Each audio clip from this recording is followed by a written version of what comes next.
Oh boy. Okay. This episode synopsis for Sistas season 9, episode 13. On my own. Wait, is this Patti LaBelle song? Let me know in the comments. Look, I'm not going to Google it, but I feel like what was it? Patti LaBelle and the white dude who I couldn't believe was white when I found out who the singer was.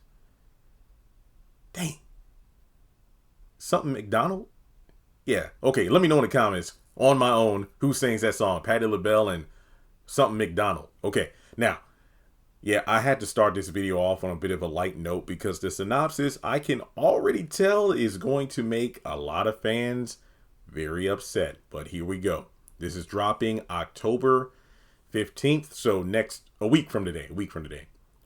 When Karen disappears with Faith, so yeah, further confirmation that one article, what was it from TV Line or Deadline? I did a video on it for Search Party episode 12 where it talked about how Karen left a cryptic note and the baby or whatever, and it's like, no, she took Faith with her. But yeah, so Karen disappears with Faith. So yes, Karen and the baby are gone if you had any doubts. A cryptic call sends Fatima on a tense search. As Aaron struggles to stay composed as doubts and guilt creep in.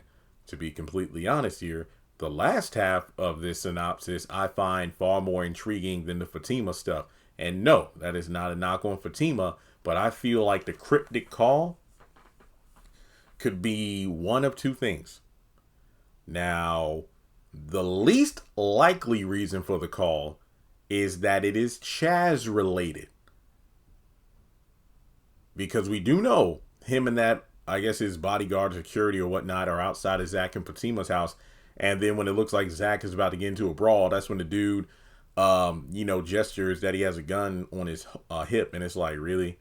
So, a tense search. But unless Zach gets abducted or something, which I'm like, nah, that's dumb.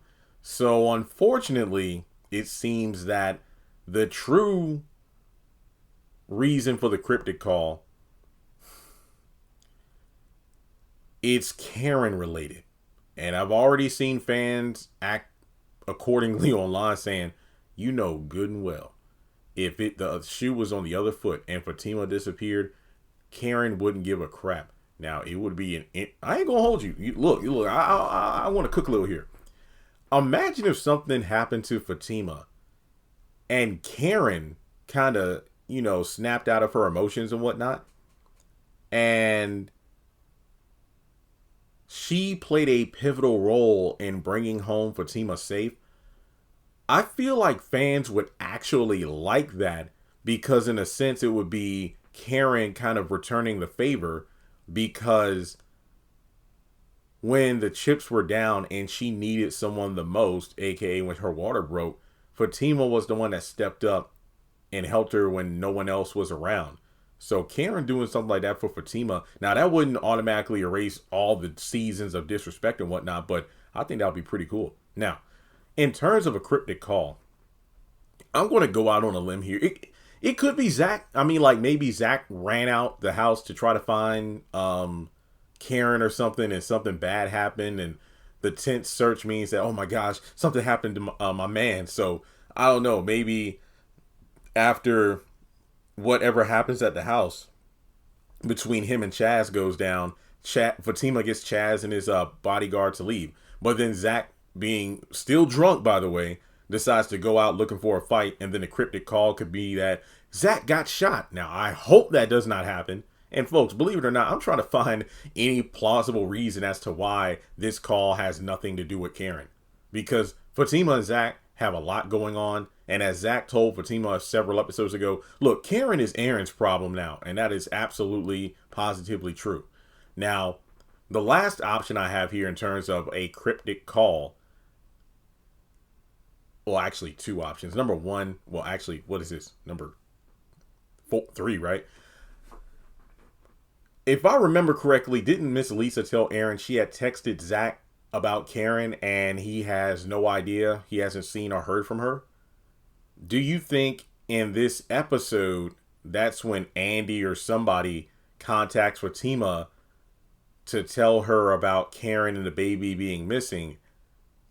And then Fatima's like, oh no, and then she drops everything and goes out to find her. No, Andy, no. You know what? You got Gary back talking to you. Why don't you get his amnesia ridden self to help out? How about that, huh? Leave Fatima alone. Hating on her. But then the other option I have, and this was the first one that came to mind. Even though I don't think it is likely, because I just remembered Karen left her phone and car keys at the apartment.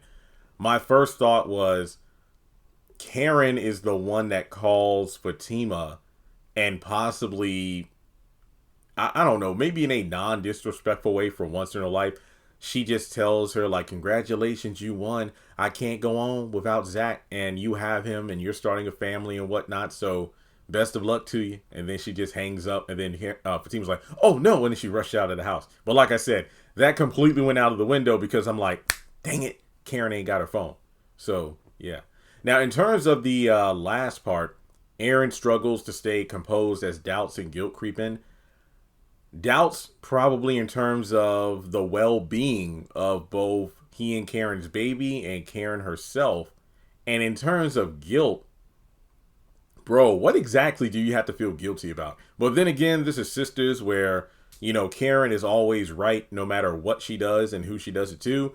And other people, even the ones she has wronged, have to come to grips in terms of, what did I do to deserve this? How did I not be there for Karen enough to the point that she would do something like this? And it's like, dude, you just, no. No.